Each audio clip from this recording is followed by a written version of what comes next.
c'est-à-dire fais attention, essaye de faire attention, mais Kriyat Shema en bitfila.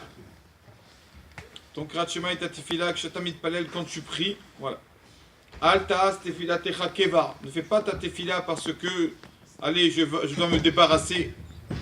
Et la rachamim v'tachanunim, yifne amakom baruchu. Chaque tefila, c'est une supplication devant Akadosh baruchu.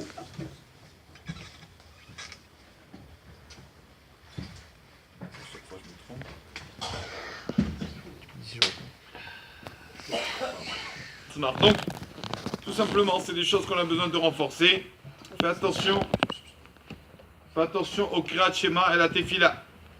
Comme la Gemara dit dans Berachot, Amar Rabbi El-Azar.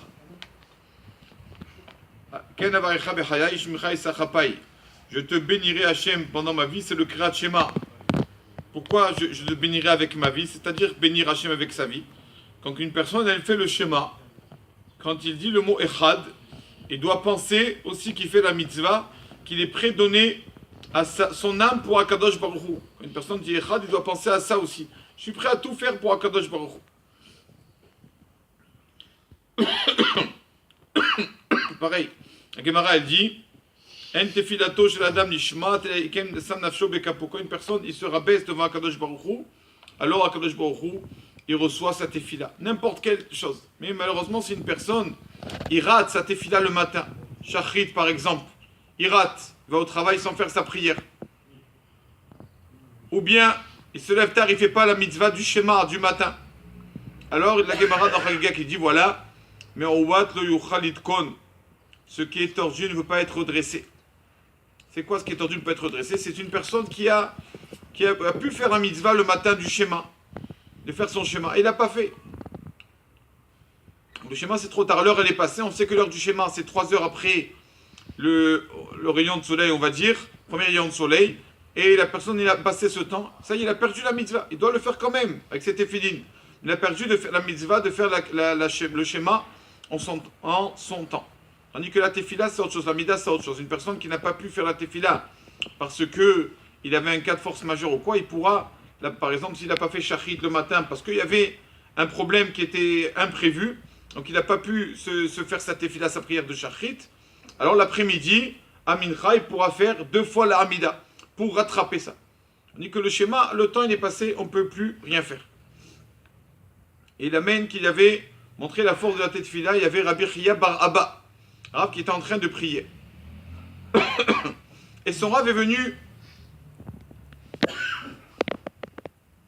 est venu derrière, voilà, son élève est venu derrière lui et s'est mis à prier derrière, faisait Amida derrière son Rav.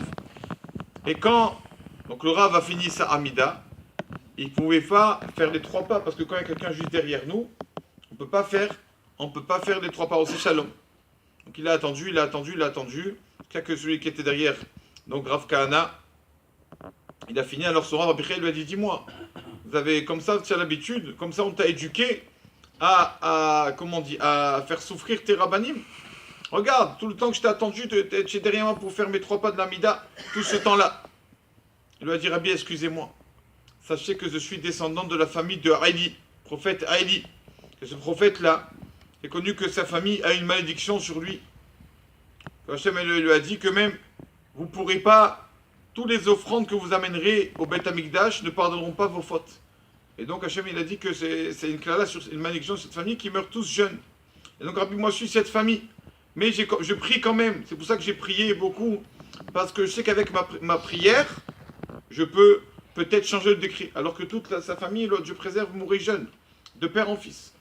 Et donc, il lui a dit, ah, c'est comme ça que tu as prié pour ça, alors ça vaut le coup.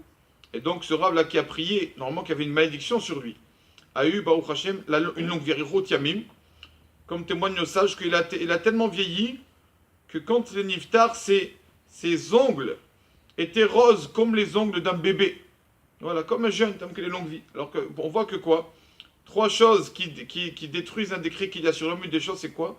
Quand une personne, il allonge sa tefila, il fait bien sa tefila, n'importe quel décret qu'il y a sur lui, s'il fait la tefila comme il faut, il peut enlever ce décret.